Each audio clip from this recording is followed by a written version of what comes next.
Shalom Ouvracha, nous avons étudié aujourd'hui un psak din de Diné Mamonot dans le Beddin de Yerushalayim. Donc le cas qui a été proposé était le cas d'une association de Gmar, Baal Gmar, donc qui prête de l'argent. Et un gentil monsieur Réhouven, il s'est proposé d'être le chaliar pour aller contracter un prêt d'argent à Shimon. Et voilà que, en fin de compte, il s'est avéré que Shimon était en vérité un escroc. Et il s'est fait passer pour celui qui voulait en réalité être le garant pour remettre l'argent à Lévi. Et que finalement, c'était un montage de toutes pièces. Et l'association de Gmar a remis les fonds à Réhouven. Et une fois que l'arnaque s'est faite savoir, eh bien, le Gmar de Chesed s'est retourné contre Réhouven, contre le chaliar Réhouven. Et on posait la question, on demandait, on réclamait leur dû en disant que toi, Réhouven, tu as été le chaliar et tu t'étais engagé, tu avais signé en leur nom pour eux de nous rembourser la somme d'argent. Alors, est-ce que le Gmar peut réclamer cet argent ou pas? C'était la Sheila. Réponse, a priori, on devrait dire En Shaliach Lidvar Avera, et donc Réhouven devrait porter la responsabilité, d'après le principe de En Shaliach Lidvar Avera. Mais en conclusion, il dit que non.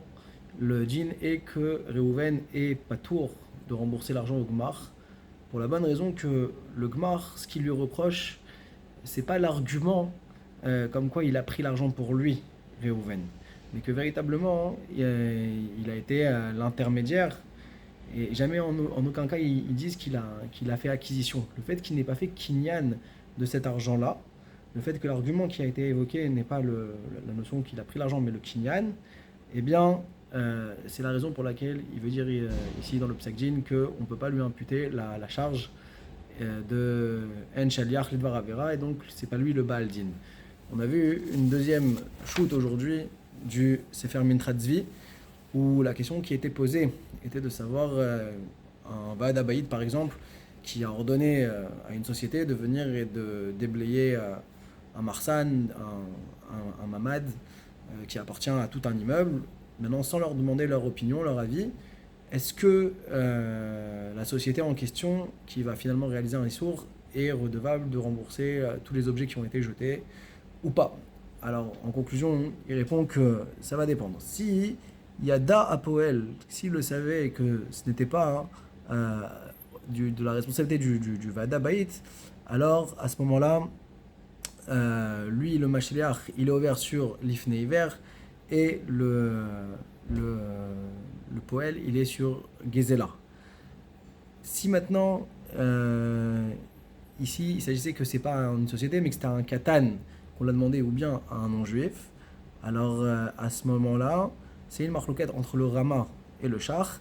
D'après le Rama, ici c'est Chayav Mishum Gezela, le Meshaleach. Mais d'après le Shach, non, il y a juste l'union de l'Ifne Hiver. Pourquoi? Parce qu'on a dit que Shelach Lidvar Avera, c'est uniquement Gzerat HaKatov. Maintenant, si le Vaad Abayit dit que c'est leurs objets, ça leur appartient, alors à ce moment-là, que ce soit un Goy ou un Israël, dans tous les cas, il n'y a que le Meshiach qui sera Chayav, uniquement Chazak ou Baruch.